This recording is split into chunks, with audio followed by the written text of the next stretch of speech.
There are many paths in which one opens to new ways of experiencing their consciousness. What that means is how you're aware of the room right now and where you are. In the sense that the human husband have said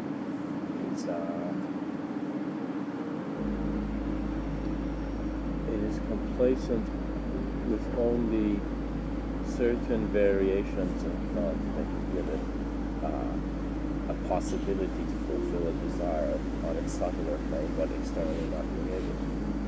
What that means is you can see that you can desire many things in this life, but if you were to attempt or have an ambition to get them all, you couldn't. Because new desires would constantly be created based on the new moments of experience you're having in moving to a new environment. Every moment of being alive is a new moment of revelation. Everyone is constantly learning from how life is. But the experience also moves beyond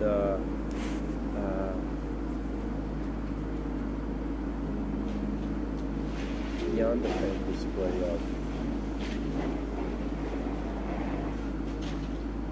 non-linearity. It's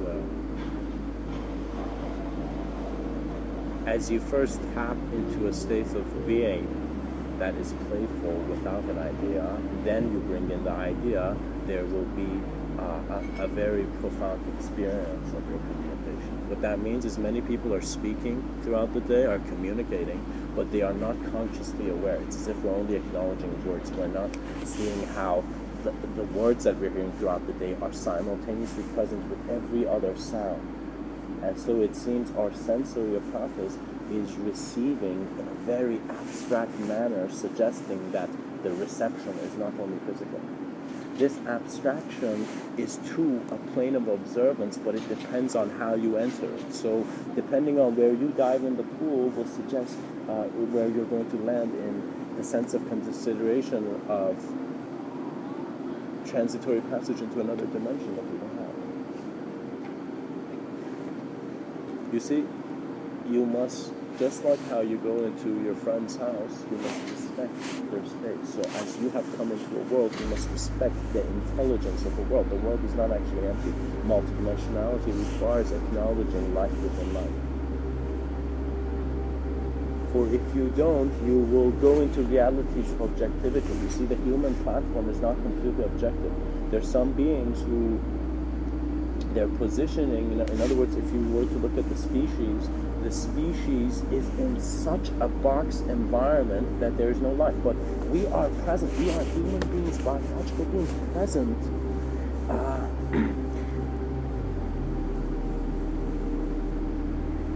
in and on Gaia.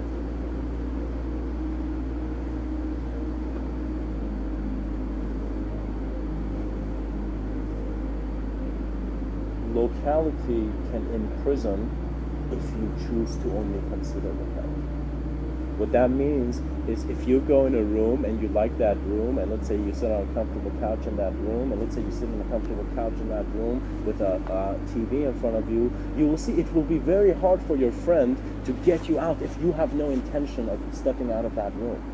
You will see your friend will be like, hey man, there's a party going on, it's not much of people, let's go. And you would see you will not move because you have stationed your experience in that area. And not that this has to be, I mean, it's not that there's a problem of people being in boxes. It's just that there are no boxes and we're thinking there are, but we must explore beyond the box experientially. Our knowing must be intuitive, innate, and it must come from the recognition of life in an instant.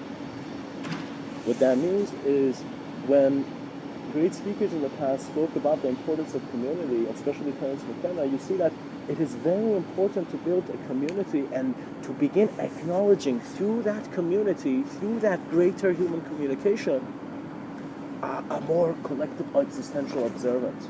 It's a very fabulous phenomena because the human being is, it has experiential space.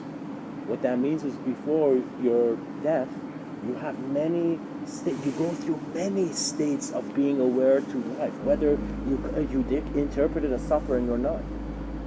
It's that moment where the being has not seen anything else, and so reality is not suffering. But when there's a lot of comparisons, there's a lot of suffering. And so this is why perhaps many men in the mountains look in the city and wonder why there's such agitation of mind. But what those wise men also see, that once a being puts himself into hard training, and you're in the gym, and for decades humanity has just been pumping communication and just solidity, because its nature is transcendent, it will utilize that solidity. What that means is help is a natural phenomena that comes in your shift of reality. And think of it in an emergency where something's happening, you immediately attend to someone. You know, it was as if it was someone's suffering is like if you were a straight tablecloth, someone pulling a part of the tablecloth up, right? And as they pull that part of the tablecloth up, it's like all of humanity's attention is suddenly going on the suffering, right? And that's why we suddenly see many great beings and these wonderful yogis and mystics from India coming to the West and just talking about spirituality, which must be understood in silence. And it's a very important endeavor, because you see, regardless, it's their sense of divine will that is guiding them. It's their sense of collective being in this reality that is guiding what the next aspect of their moment should be real and how they flow. What that means is right now it is very clear to Mr. Within that the human experience has the human being has different ways of maintaining itself. And one way is to think that you are an idea and a thinker sitting on a rock and wondering your whole life, what the hell's going on? I'm just going to die in a little bit, Or you can stop working with ideology, and instead of going and finding another beliefs, just let go and begin to see that the value of life is direct experiential exploration. You want to just go experience life. You want literally your senses to reintroduce new realities to you in their shifts. Just like how you are going into a room and you're transitioning. Let's say we go into the Louvre right now, and we're just moving in the house and we're seeing different artworks. Suddenly, it's like that moment where the ability of observance is the existential freedom. As your existential sensitivity loosens up, the human frame also loosens up, and then you begin to see that the picture never had to be fixed. Mankind created his frame on the picture of the cosmos, but the cosmos picture it's expanding. They're still drawing it. What that means is that tablecloth, regardless of how much we're pulling it, it's still being pulled.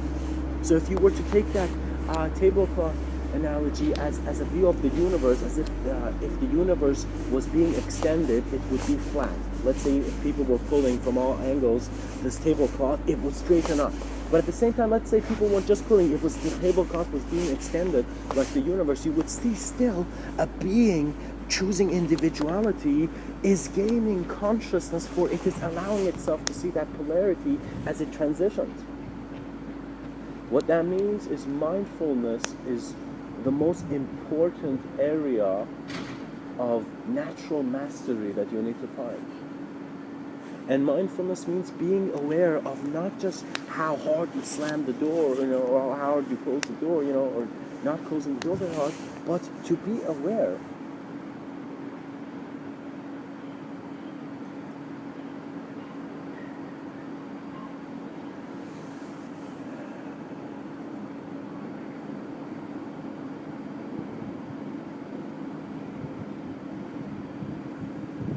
That edge of man's eye, and in the edge of thought, the omniscience of God or the unified has always smiled. Revelation is when one moment of life integratively immerses, whether that requires a formal dissolution or not, depends on where the being is, into another greater understanding of life. What that means is, think of it this way. You were born physically, and so as you were cultivated and kept by your environment, your whoever, or your parents and whatnot, you grew into a certain being of recognition. You have certain bodies of thought, bodies of relevance, relationships. Just like how there's a dictionary, you have your own dictionary, but your experience is filling what the words mean. For example, the words love, but also the word hate. And so we need to be alert, because what we want to do is, if you were to think, not as if, guys, world peace is not the greatest ambition of mankind. World peace is what he needs to just find stability to even begin his work. We must begin working as the human species. We forgot our audience. We think we each one another are our audience. No, our God is our audience. That moment when you begin to see that your life is the greatest expression of who you can be, you are untouched. Who made you think that you could be punished, you could be a guilty man? Who made you think that you have to be in a certain modality, in a certain way of living? Life is being lived, and there is an existential allowance, which has always been the possibility, which also has been the helping hand of hope, extending the reach of man into how he can find greater possibilities through the unknown.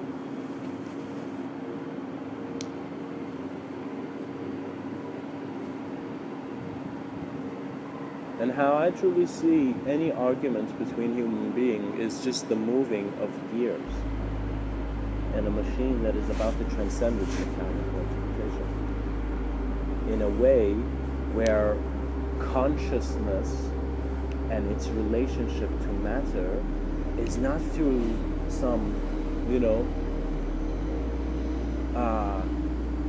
our technology will be the awareness of consciousness to manifestation, the observance of the formless to form. And this will really show us that the observer effect was just a sign.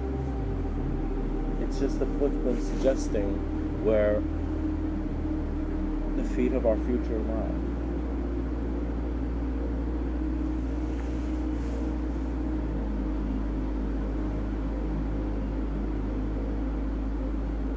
As you begin to see, freedom is an allowance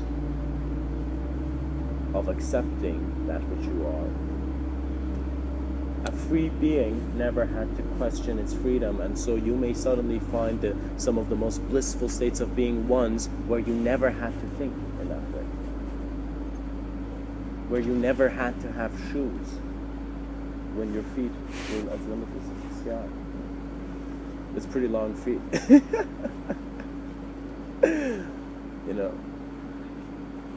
But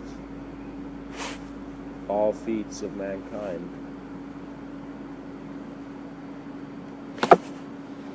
are here to remind him of the transcendence without his existential seat.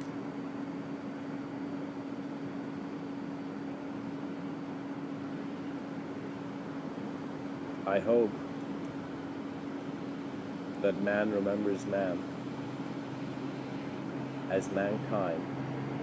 Humanity integrates not in some abstract idea of a utopia occurrence, but as a trust that the world knows how to align man, and man must listen to himself.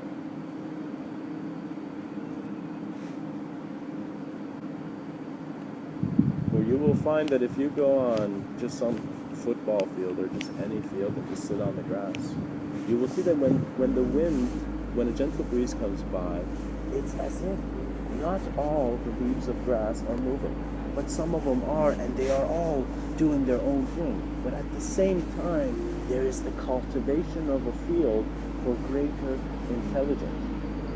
It's a very interesting thing. Man's evolution has gone to a point where he must consciously create his potential of a transcendental recognition in which the consciousness of the being, just like how it sees itself in one locality, also sees the infinite projections of a locality that it is simultaneously present in. But right now, mankind wants to go from one to that which naturally opens. So you see, what I notice is that, guys, you don't have to sit down and get a notepad and write down your ambition to its point. You have to kind of look at what a life process is, and it's not just a linear thing. There are non-linear aspects, so you must have a grace in observing and appreciating your moment. So something perhaps not a lot of people have said is be grateful for your moment of experience, not per se just all the objective stuff. Because your moment of experience, the intelligence of this experiencer, which looks outside, sees an objective world, but suddenly when it looks within, it sees a subjective sense, but also a sense of existential observance that goes beyond that. You are the opening to an opening that could never close. And as you, in a sense, in a very assimilated manner and absorbed manner, reveal this knowing within yourself, literally you remember in a total realignment of all structures of form within your moment of experience who you are, that the who fades. It's just are. It's as if you, for a second, you don't need to do anything, because that seemed to be what the thinker was doing. He was trying to think. But suddenly, the concept of being moves beyond concept.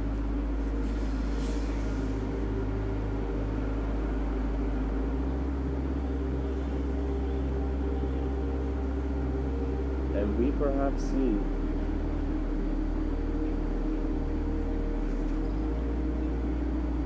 the beauty in the quote that Thich Nhat Hanh suggested, that walk in a way as if your feet are kissing the earth, something.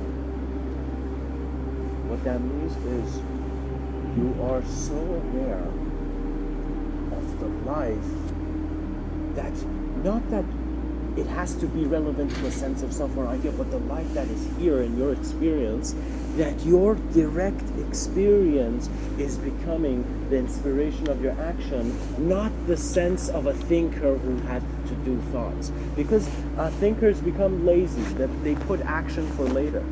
When I was young, of course, I couldn't understand this, and my dad would, just like many Nike commercials, just when something would happen, would just tell me, just do it, you know. And I would at first not want to do it. I would have so many arguments, but then would say, just do it. And after I did it, I realized I couldn't know what it was until going through the experience. What that means is we should not try to, as a sense of idea, create our world outside of direct experience. Because what people see is that even that sense of holographic projection is being directly experienced. So what that means is direct experience is something that appears, especially for the human being nowadays, in the silence and stillness of being. And if you just go into a park somewhere, a very beautiful nature spot, you would see that your communication, or how perhaps many Native Americans suggested, Native Indians suggested,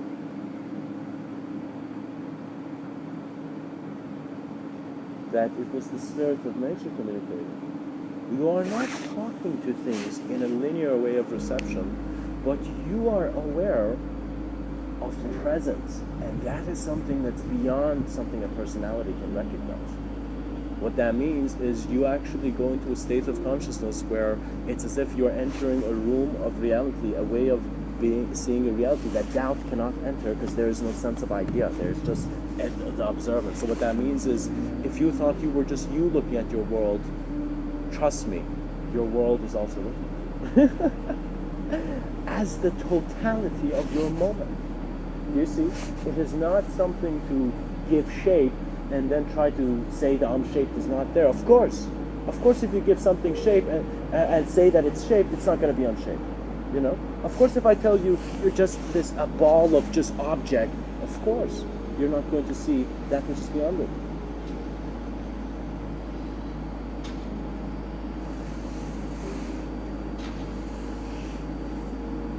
Your solidarity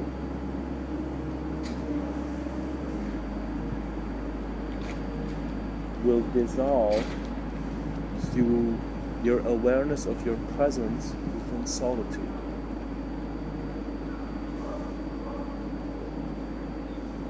There is no catastrophe here, aside from the word catastrophe. Do not make your world, your external world, something you cannot handle. It is definitely something you can handle. That's why you're alive, that's why you're here. However, with a sense of self-awareness and a compassionate view of trusting life, you will begin to see that you won't have to just do it with the routine way that the average person is living. You know, you would incorporate more joy and bliss in your life by having less expectations. Because it seems that when people utilize substances, whether it's alcohol or other stuff, in regards to having a good time, they are putting themselves in a state of consciousness that is outside the boundary of thought which normality resides. So to have a sense of legal or illegalness is only for the human being that is defined out of the voice of society and the voice of social and cultural systems. And these voices need to be heard. Yeah, just like how we are letting that lion roar, we must also let society develop in the way it is. But we are not letting it develop just an idea. We are our own natural presence. So you must recognize there's an untouched natural elegance to how you're growing in this life that no institution of ideology or terminology can ever block. There is a transparency and an awareness to your transcendental knowing that you are here, not just in these shoes, not just standing on this ground, not just in this body, not just in this world, not just in this conception, but you are the origination of presence. For when we saw the effect, we're like, gosh, that cause knew what it was doing. As you trust the effect, you innately trust the cause, and so you are found in a collective state of instant acknowledgement of all cause and effect modalities of how duality can be shaped in front of you as a world. You have integrated with your world. Self has seen that other has extended from it, and other has also extended into senses of self. We have, just like how we go into society and we go through some experiences, that also gives us senses of self. But we are also giving a sense of self to society and how we're seeing it. And as that integrates, as we begin to see that the purity and elegance in meditation and sincere acts of existential self-exploration found in the mystic's eyes were to just show the being, the life that is here, beyond potentials that have stepped out of limited interpretation,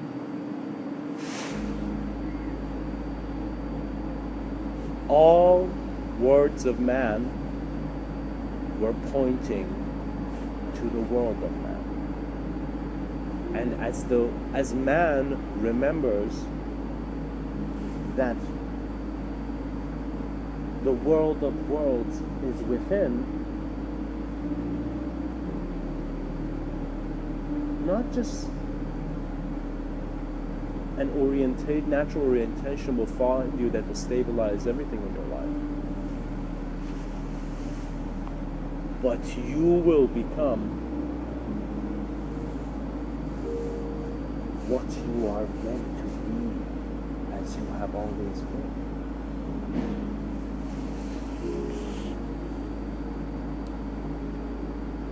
For what will you do after you have reached your dreams? You shall awaken.